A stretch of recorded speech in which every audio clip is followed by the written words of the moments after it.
পয়লা মে বৈশাখী পূর্ণিমা বলেন বা বৌদ্ধ পূর্ণিমা বলেন, সেদিনকে পূর্ণিমা তিথি পড়েছে। এই পূর্ণিমাটা বৈশাখ মাসের পূর্ণিমা খুবই গুরুত্বপূর্ণ একটি পূর্ণিমা। এই পূর্ণিমার দিনকে যদি আমরা বিশেষ কিছু কাজ করতে পারি, তাহলে আমাদের সাংসারিক উন্নতি তো হবেই এবং মানসিক শান্তিও পাবো। কি করব সেদিনকে? প্রথম হলো গিয়ে সেই দিনটে কখনো আমিষ আহার করব না, নিরামিষ আহার করবেন।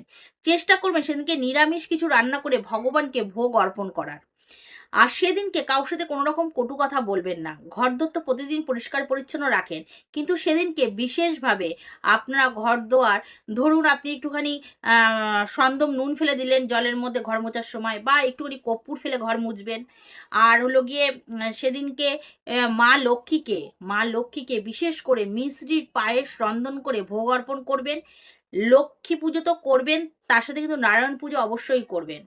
লক্ষ্মী নারায়ণ উভয়ের পুজো করতে হবে একসাথে, খালি লক্ষ্মীর পুজো করলে হবে না।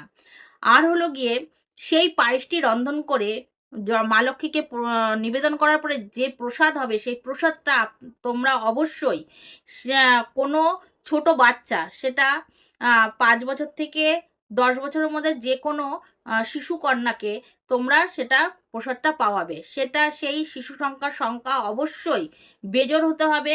তোমরা 5 জনকেও খাওয়াতে পারো, 7 জনকেও খাওয়াতে পারো, 9 জনকেও খাওয়াতে পারো, 11 জনকেও খাওয়াতে পারো, 3 জনকেও খাওয়াতে পারো। কমপক্ষে 3 জনকে তো তোমার খাওয়াতেই হবে। যদি খাওয়াতে পারো, তাহলে মা লক্ষ্মীর কৃপা অবশ্যই লাভ হবে। আর তার সাথে নারায়ণের কৃপাও থাকবে। দেখো, যে ঘরে লক্ষ্মী নারায়ণ বিরাজমান করে, সেই ঘরে শান্তি বিরাজমান করে, অর্থের কষ্ট হয় না এবং কোনোদিন তাদের কোনো অশান্তি ঝামেলার মধ্যে পড়তে হয় না। যদি করতে পারো তাতে তোমাদেরই মঙ্গল হবে। রাধে রাধে।